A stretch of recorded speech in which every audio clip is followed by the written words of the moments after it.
Salut à toutes et à tous, c'est Cam. On se retrouve aujourd'hui pour les achats manga du mois de juin. Ce mois-ci, il y a eu 42 tomes, donc quand même un gros mois. Aussi, c'était le mois de mon anniversaire qui était le 2 juin, donc vous vous doutez qu'il y a eu des petits cadeaux en rapport avec les mangas. On profitera aussi de cette vidéo pour faire un débrief sur le tournoi achat manga numéro 6 qui a eu lieu ce mois-ci. Je vous présenterai un petit peu les matchs qu'il y a eu rapidement, et puis bien sûr le grand gagnant de ce tournoi. Sans plus tarder, c'est parti. Comme d'habitude, on commence avec les éditeurs chez qui j'ai acheté un tome ce mois-ci, avec Kiyun My Hero Academia, tome 39. On est sur la suite d'une longue série aussi chez Kurokawa, avec One Punch Man, tome 29, en espérant que le prochain tome soit assez rapide à arriver. On s'en lasse pas et le rythme de publication est vraiment bon chez Crunchyroll pour Dan Dadan, le tome 12. Chez le Lézard Noir, on continue la découverte de Maruo avec très bon La Chenille. Vous le savez, il y a toute une liste d'auteurs pour qui j'ai envie de découvrir toutes les œuvres. Donc Maruo juste avant en fait partie, mais il y a aussi l'indétrônable Jiro Taniguchi avec L'Orme du Caucase aux éditions Sakamanga Casterman. Encore une autrice que je prends plaisir à découvrir au fil de ses œuvres, c'est Kumsuk Gendry-Kim avec Jisoo aux éditions Sarbacane. Et vous le verrez, ce sera pas la seule œuvre de l'autrice dans cet achat manga. On continue avec les éditeurs en 2 tomes avec Delcourt Tonkam. Alors je n'aurai qu'un seul tome à vous présenter puisque j'ai acheté Petite Forêt de Daisuke Igarashi et en fait j'ai pas pu aller au bout. Ça m'a pas plu, j'ai trouvé ça un petit peu ennuyeux dans la forme, mais sur un manga qui a parlé de cueillette, de cuisine, et c'est sur un format épisodique, donc c'est pas trop mon truc de base, et là on était vraiment sur quelque chose qui m'a pas passionné. Si ça avait été un tout petit one shot sur une dizaine de chapitres courts, ce serait allé, mais là c'était quand même un gros pavé, donc je suis allé au quart, et puis je me suis dit bon, c'est pas pour moi. Si j'ai envie de lire un manga épisodique sur de la nourriture, je vais de suite plus me tourner vers Le Gourmet Solitaire de Jiro Taniguchi. Et la deuxième œuvre de chez Delcourt Tonkam, c'est plutôt chez Delcourt, et c'est encore du Kumsuk Gendry-Kim avec June. Toujours en 2 tomes, on a un éditeur qui vient s'ajouter à ma collection. Je n'avais encore aucune œuvre sortie chez eux, et là, vu que je continue la découverte de Shintaro Kago, j'ai bien sûr découvert les éditions Hubert avec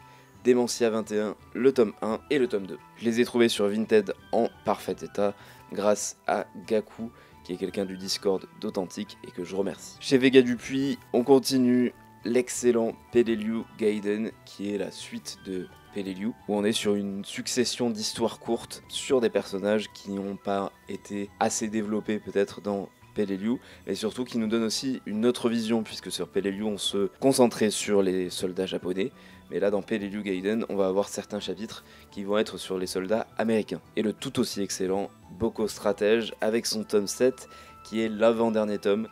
Je vais être triste quand ça va être fini, mais j'ai quand même hâte de découvrir le tome 8 qui va sortir cette année. Chez Naban Edition, on a Le Chemin de l'Amitié qui est un one-shot de Ikue Aizawa, notamment l'autrice de Demande à Modigliani et de Bienvenue au Café des Chats, ça faisait un moment que je l'attendais. Mais aussi Magic Nail Art, le tome 1. Alors celui-là je l'attendais pas particulièrement, je vous avoue que je le découvre parce que j'ai toutes les œuvres de chez Naban Edition, mais c'est pas vraiment un titre vers lequel je serais allé de base.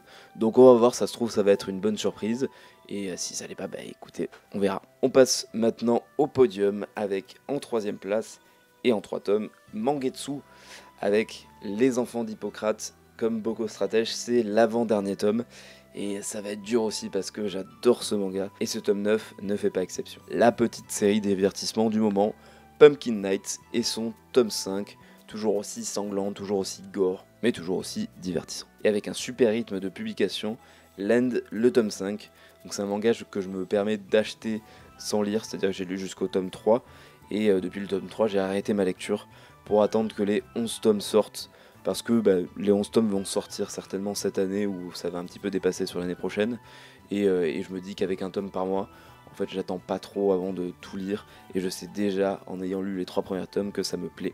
Donc je me permets de faire ça avec Len. 2ème place pour un éditeur que vous retrouvez souvent dans ces achats manga, et souvent en haut du panier, c'est IMHO, chez qui je commence à avoir découvert quand même pas mal d'œuvres. Je pense que le catalogue que j'ai chez eux est quasi complet.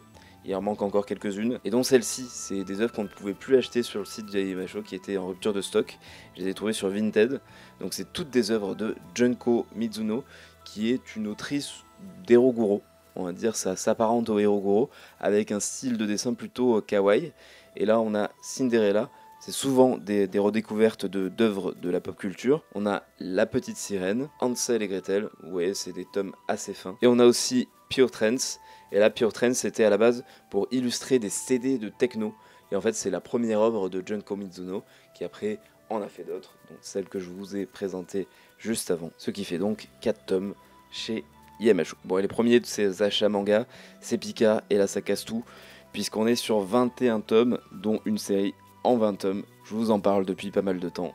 C'est bien sûr Billy Bat, donc cette intégrale de Billy Bat qui était mon cadeau d'anniversaire. Vous le saviez, c'est un manga que je voulais découvrir depuis très longtemps, qui avait gagné le dernier tournoi achat manga, donc le numéro 5. J'ai mis du temps à l'acheter parce que justement je savais qu'il y avait mon anniversaire qui arrivait en milieu d'année, et je me suis dit bah c'est l'occasion de demander cette intégrale. J'ai déjà commencé à le lire et je peux vous dire que c'est du très bon, donc je suis très content d'avoir demandé ce cadeau là, et on en reparle bien sûr dans les bilans lecture. Et ce n'est pas tout, parce qu'il y a un autre tome, et c'est un one-shot de Jiro Taniguchi, Rude Boy, qui est l'une de ses premières œuvres, en duo avec Caribou Marley au scénario. C'était encore jamais sorti en France, on va voir ce que ça donne. On passe maintenant au résultat du tournoi achat manga numéro 6. On va aller assez vite parce qu'il y a eu beaucoup de matchs, parce qu'il y a eu plus de 32 participants. Donc le but de ce 6e tournoi, c'était de me proposer des mangas en 10 tomes ou moins, et comme d'habitude le gagnant de ce tournoi, je m'engage à l'acheter et à le lire. Donc en 16e de finale, premier match, Beck contre Deep Free, et c'est Beck qui gagne avec 167 voix contre 104. Ensuite, Fermat Kitchen contre la Tour Fantôme, et là c'est la Tour Fantôme qui gagne d'une courte avance avec 136 voix contre 132. Trait pour trait vs Lost Children, là c'est Lost Children qui gagne avec 146 contre 103. Witchwatch contre Horizon, là c'est Horizon qui gagne avec une large avance, 214 voix contre 70. Le 5e match était unanime aussi, puisque c'était le Couvent des Damnés contre Paradise Kiss, et c'est le Couvent des Damnés qui gagne avec 190 voix contre 85. Un match assez serré avec l'École Emportée contre Sony, c'est l'École Emportée de Kazuo Umeds qui gagne avec 154 voix contre 130. Deux titres à rallonge pour le 7e duel, c'était Museum Killing in the Rain contre le Rakugo à la vie à la mort, et c'est le Rakugo à la vie à la mort qui gagne avec 147 contre 98. Pilote sacrifié contre le rêve de mon père, c'est Pilote sacrifié qui l'emporte avec 176 voix contre 96, je pensais pas que l'écart serait aussi grand. Le chat aux 7 vies vs Père et Fils, c'est Père et Fils qui gagne avec 114 voix contre 78. Ladyboy versus Yakuza contre le mari de mon frère, c'est le mari de mon frère qui l'emporte avec 158 voix contre 89. Et pour les 6 derniers matchs, on avait à chaque fois 3 mangas qui s'affrontaient.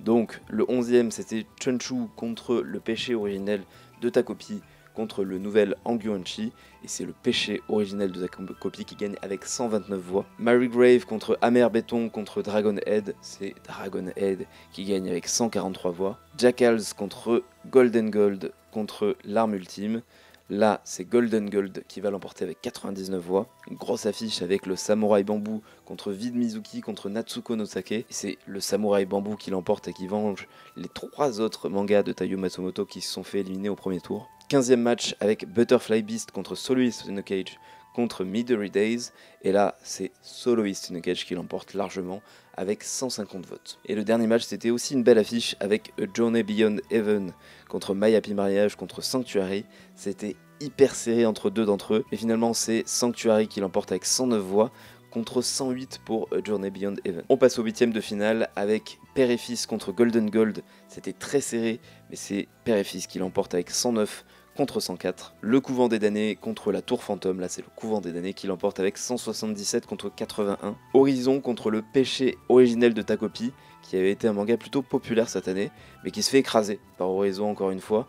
205 contre 78. Beck contre l'École Emportée, là c'est Beck qui l'emporte avec 174 contre 130. Soloist in a Cage contre le Pilote sacrifié, c'est Soloist in a Cage qui l'emporte avec 145 contre 118. Un duel assez serré entre Lost Children et le Rakugo à la vie à la mort, mais c'est finalement le Rakugo à la vie à la mort qui l'emporte avec 134 contre 129. Pas de débat, Sanctuary contre le mari de mon frère. Là c'est Sanctuary qui l'emporte avec 193 voix contre 94. Et enfin le plus gros duel de ces huitièmes de finale, c'était le Samouraï Bambou contre Dragon Head.